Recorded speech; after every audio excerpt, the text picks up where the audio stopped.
নবী ওনার মায়ের পেটে থাকা অবস্থায় ওনার বাবা মারা গেছে। আল্লাহর নবী জন্মের পর পরে হালিমাতুস সাদিয়ার কাছে 2 বছর দুধ পান করছে। বাকি 2 বছর হালিমাতুস সাদিয়ার কাছে লালিত পালিত হইতে লাগলেন। বিস্তারিত আলোচনা। 4 বছর হওয়ার পরে 5 বছর বয়সে হালিমাতুস সাদিয়া আম্মাজান আমেনার কাছে মুহাম্মদকে হস্তান্তর করেন। কিন্তু আপনার আমার নবী বাবা নাই।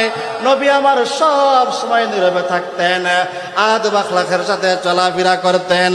নবী আমার বিকাল বেলা মাঠে যাইতেন, লক্ষ্য করতেন যখন সন্ধ্যা ঘনিয়ে আসে প্রত্যেকের বাবা প্রত্যেক সন্তানদেরকে মাঠ থেকে নিয়ে আসে।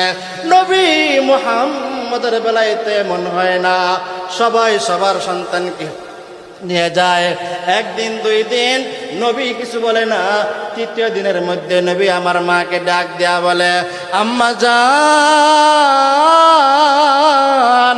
আমি যখন বিকাল বেলা খেলার মাঠে যাই, যখন সন্ধ্যা ঘনিয়ে আসে প্রত্যেকের বাবা তার সন্তানদেরকে নিতে আসে গো মা। ও মা, আমার বাবা কই? আমার বাবার একটু খবর আমাকে আপনি দিবেন নি? আম্মাজান আমেনা ডাক দিয়া বলেন, তোমার বাবার কথা আমি তোমাকে একটু পরে বলতে চাই। পরের দিন আবার বলে, ও মা, আমার আব্বা কই? আমার আব্বার কথা একটু খবর দিবেন নি? কয়েকদিন যাওয়ার পরে মোহাম্মদ এবার মায়ের কাছে আবদার করে, ও মা,